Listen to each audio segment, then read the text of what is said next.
poor sleep can seem to be both a cause and an effect of Hashimoto's, or actually any autoimmune condition. In today's episode, we are going to talk about sleep as one of the triggers of Hashimoto's and what you can do about it.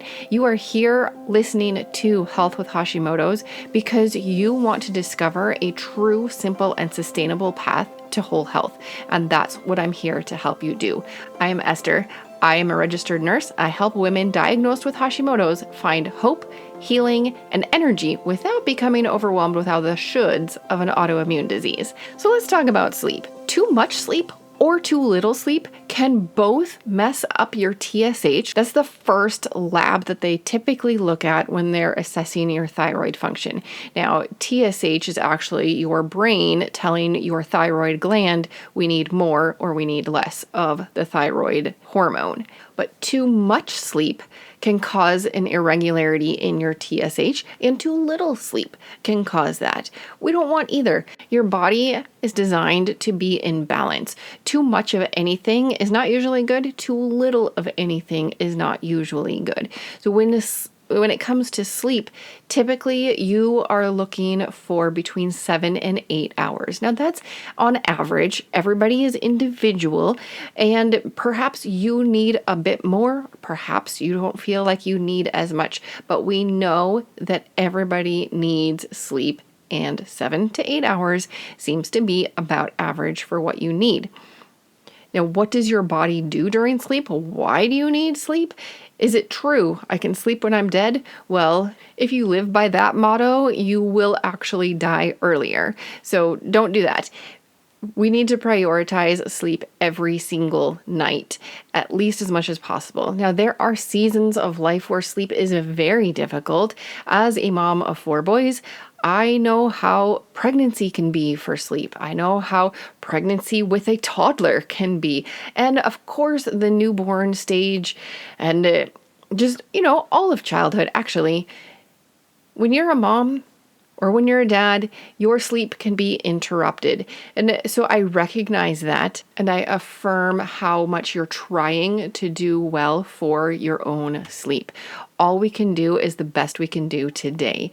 As we've talked about on this podcast several times before, to develop an autoimmune condition, you have 3 things. You have a genetic component, you have a gut component, and then you have a trigger. Now, sleep, some people put it in the trigger category, and some people put sleep as a stressor on your body, and then stress is a trigger. Either way, we need to address sleep. What does your body do during sleep? Let's talk about that first. Number 1, it cleans things out. When you are sleeping, your brain actually runs a dishwasher cycle. Now, during the day, you are up and walking around, and when you're doing that, your lymphatic system, it's like the garbage disposal system of your body, it is removing the trash from everywhere except your brain. When you're sleeping, your lymphatic system, which is in your brain, that helps clean out the brain. It only happens while you're sleeping. Your body also does some cleaning while you're sleeping. When you are in your deep sleep cycle, that is when your body prioritizes healing, repair, and detox. During the deep sleep, your T cells, those are the ones that go out. They're the fighters, they're the bodyguards of your immune system. They actually go into your lymph nodes and they get re-sticky because when they're fighting during the day, they need to stick to the bad stuff and destroy it. This crazy thing happens during your sleep that your body re-energizes the T cells. And quite honestly, when I was looking in the research, the scientists don't quite understand what's happening. They just know that when you sleep better, your T cells, which they can't find at night, so they're assuming they're hiding in the lymph nodes, your T cells work better during the day. So when you are sleeping, that is when your body is doing its healing, it's repairing, it's detoxifying, and it's maintaining the effectiveness of your T cells. So if you want a well-functioning immune system, which of course we do, that's what we're seeking after as somebody with an autoimmune disease. If you want a well-functioning immune system, prioritizing healthy sleep has to be at the top of your list of things to do, right? Another thing that your immune system does during deep sleep is just like the brain creates memories while you're sleeping. It processes the things that you did during the day and it creates memories. Your immune system does the same thing. Now, I don't know how you feel about vaccines, but they have studied people who have gotten vaccines over the years, and those who sleep well after a vaccine, their body creates better memory for those vaccines. Now I'm talking traditional vaccines. I'm not talking about gene therapy, mRNA. I'm talking about traditional vaccines. Your body will create memory to that toxin, and you'll be able to better respond in the future. People who received vaccines and who did not sleep very well after that had a poorer immune response to that vaccine. So sleep is very important for your immune system. It's important for a lot of stuff. And of course, I've talked about sleep quite a bit on this podcast because it's one of the things that you can prioritize the most to help your body. So what does an ideal night of sleep look like? Well, like I said, it's about 7 to 8 hours. As you sleep, you go through sleep cycles, and each of those cycles takes around an hour and a half, and that can be a little more or a little less. Within that sleep cycle, there's 4 stages, and they range from just dozing off to really deep sleep. And then in between, there's the rapid eye movement sleep. That's when you dream. That's typically called REM sleep, and then there's the light sleep. So those are the 4 stages of sleep. Earlier in the night, you have more deep sleep, and later in the night or towards morning, you typically have more REM sleep. It is important to get all 4 stages, and it is important to get enough of each stage because your brain and your body are doing important things during each stage of sleep. If you have something to track your sleep stages, I use an Oura ring. I really like it. I know there's other wearables on the market that also help you track your stages of sleep.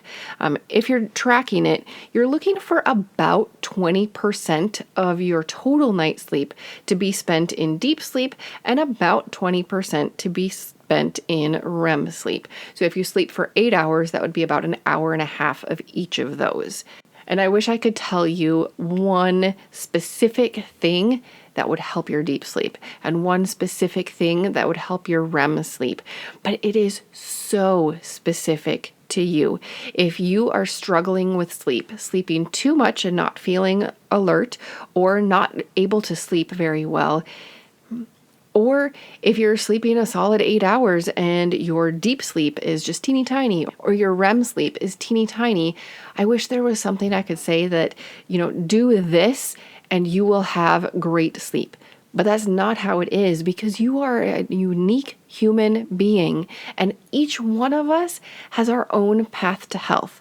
I can tell you some things that work across the board in generality, but I cannot tell you exactly what works for you. And that's why you have to be the CEO of your own health. You have to look and see, this is what I've tried, and this is what happened, and this is how I'm going to adjust. That's just your job as the CEO of your own health. So some of the things that can generally help would be expose yourself to bright light in the morning. Of course, when you're sleeping, that's related to your circadian rhythm. It's the waking up and the going to sleep rhythm of each day. So exposing yourself to bright light first thing in the morning can help with all of this.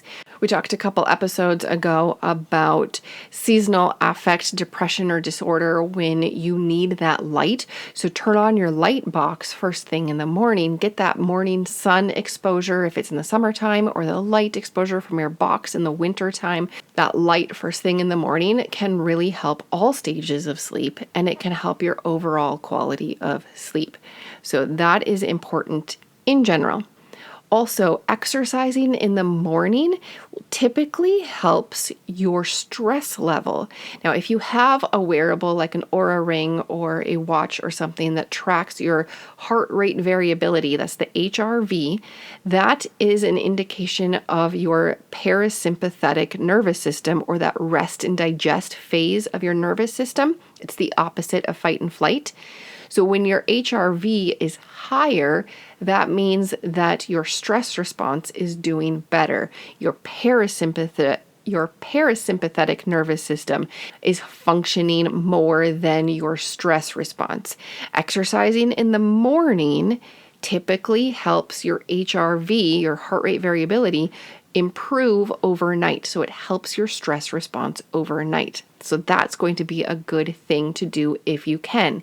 Now, if you can't, so then you'll want to have a really good cool down after your exercise. Try to get it as early in the day as you can, early afternoon or right after work if you work up until supper time. The later you exercise in the day, the more that impacts your sleep, both the quality of overall sleep, but also your stress response during sleep and your heart rate. Your heart rate is typically higher at night if you exercised later in the day, and your HRV is typically lower, meaning your body is under more stress. And of course, stress is one of the biggest triggers for autoimmune problems. So we want to minimize stress, especially during the time of day when our body is trying to heal and repair and detoxify. Other things you can do for sleep that we've talked about in the past is minimize the blue light as much as you can. If you have any screens, they are emitting some sort of blue light on that spectrum. So limit screens as much as you can. Get some amber colored blue blocker glasses. If you see me on any Zooms or anything in the evening, I typically will have my amber colored blue blocker glasses on. I look like a dork, but I don't care because I care a little bit, but I need good sleep, and I need good sleep more than I care about what the other person on that Zoom cares about what I'm wearing. So prioritize what you can do to improve your sleep quality. So minimize that blue light. Another thing that really helps, and it's very difficult, is take your thoughts captive. In my free 5-day email course, Jumpstart into Refreshing Sleep and Rest, I talk to you about the 2 trains that your mind can jump on and how to get off of them. The 2 trains are the overthinking, the what ifs, and then also the I have too much to do. Either one of those, when you're jumping on that thought train, it can totally derail your sleep. In the email series, I help you get off of those trains.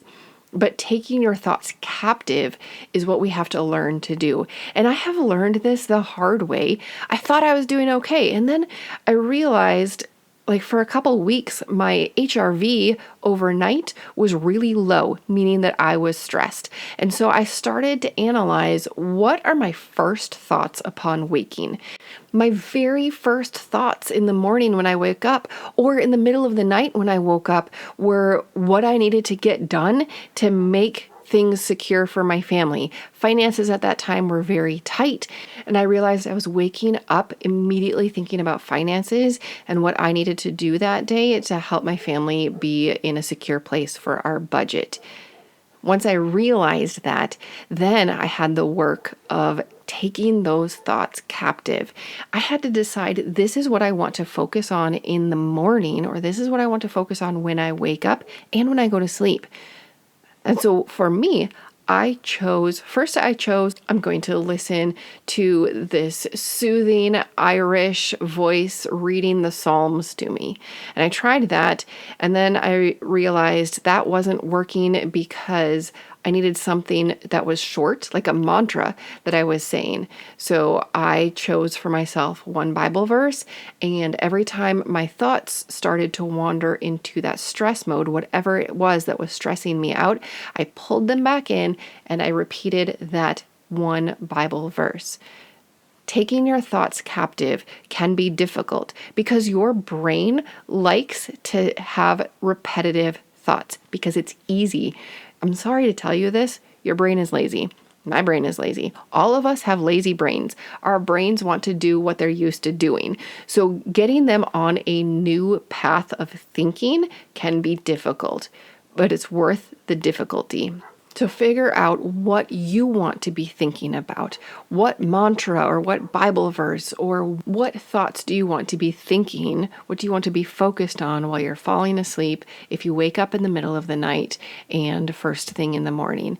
And then work on taking your thoughts captive and redirecting them in a direction that is not going to cause increased stress. We've talked a lot about gratitude on this podcast because keeping a gratitude journal can direct your thoughts into positive areas, and it does help with sleep quality and quantity. So keeping a gratitude journal is one of the things that you can do to help keep your thoughts captive and to help your sleep. I have other ways to do that also in that Jumpstart into Refreshing Sleep and Rest, and links, of course, are in the show notes. Sometimes our sleep can be interrupted due to nutrients. And quite honestly, there are so many different nutrients that can interrupt sleep that I cannot go through all of them. The biggest one is magnesium. In fact, people who are looking for a sleep medication who don't really want the medication, the first thing that the doctor will often talk to them about is magnesium, because magnesium works so well on sleep. It helps our muscles relax. Magnesium helps with sleep for both quality and quantity. And of course, when you're looking at sleep, you want both. You need enough sleep, but not a crazy amount, and you need good sleep. So magnesium is one thing to look into first. Magnesium is one of the biggest mineral deficiencies that we face as a world. And yes, if you live in the United States, if you live in Australia, if you live in Europe, wherever you're listening from, there is a very high chance that you could be short on magnesium. I know we tend to want to think that nutrient deficiencies only affect people in other places. We never want to think that we have a nutrient deficiency. Quite honestly, according to the research, most of us have at least one nutrient deficiency, if not many. So magnesium is something to try. Just a heads up, flooding your body with a whole bunch of magnesium. I said that it helps relax muscles. Well, it also helps relax the smooth muscles in your gut. So if you have too much, it can lead to some loose stool. A 20-minute bath right before bed can help soothe you. And if you put some Epsom salts in it, Epsom salts, I don't know why they're called Epsom salts. They are just magnesium. So that can help with some better sleep if you want to do a bath right before bed. Otherwise, you can obviously take magnesium as a supplement as well. I'm super excited about one pair of nutritional supports that just hit the market. So it's called a Rise and Reset system. And what it is, it's not necessarily a supplement, but it's micronutrient foundations that work with your body's circadian rhythm. I love that. So you have the right nutrients in the right amounts at the right time to support what you're going to be doing during the day. Those adaptogens to help your body react to stress, you need those during the day. And then you need the right things at night to help you sleep. I'm really intrigued by these, especially the evening one, since it helps deliver calm and relaxation, is what it says. It does have magnesium in it, as well as other things that help you sleep better, things like L-theanine and passion flower and chamomile. And one thing I love about these is that it helps your body do what it's supposed to do. Now, melatonin is something I'm sure you've heard of. We've talked about it on this podcast before. Melatonin is a hormone that your body creates when you're sleeping, and it helps with sleep. If you're not creating enough melatonin on your own, you can always supplement with that. But with any hormone, we always worry, if I supplement it consistently, is my body going to say, oh, we're just getting it from that source, so I don't need to make my own? It's a valid concern with melatonin. There are researchers that come out on both sides. Some say it's fine to supplement with melatonin every single night, and others say, not so fine. So you have to make that decision on your own. What I like about this Rise and Reset is that it doesn't contain any melatonin or any hormones. Instead, it helps your body do what your body is designed to do. Personally, I have been taking CBD with CBG and CBN for several months because I have noticed that that combination helps my deep sleep. This Rise and Reset just hit the market, and I'm really looking forward to seeing what that does for my deep sleep because, again, it's supporting all of my own body's processes. I'm really hoping that it will help my body do what my body is supposed to do because personally, I have noticed that I do not get enough deep sleep. I can be getting 7, 8, even 9 hours of sleep. And before I started working on my deep sleep, I was getting 20 to 30 minutes of deep sleep. Now I am up to around an hour to maybe an hour, 15 minutes of deep sleep. And I am continuing to work on that because just like you, I am the CEO of my own health. So I have to look at the data and say, what's working? What have I tried? How am I going to shift? And how is my body going to respond? And then how am I going to adapt to that? I am always on a path to better health, just like you are. And one of the things that I have been focused on for over a year now is better quality sleep, because I know that that is one huge thing that I can do and that you can do to create better overall health. That's the goal, is to have better overall health. We all want to feel like we used to feel. We want to have the energy and the mental focus and just the vitality that we used to have 5-10 years ago. We want to feel like ourselves again. You know that I have Hashimoto's health sessions available so that you can work with me in figuring out what is going to be your next step on your own path to health. This podcast is for informational and educational purposes only. Please be sure to discuss any concerns and plans with your trusted healthcare professional.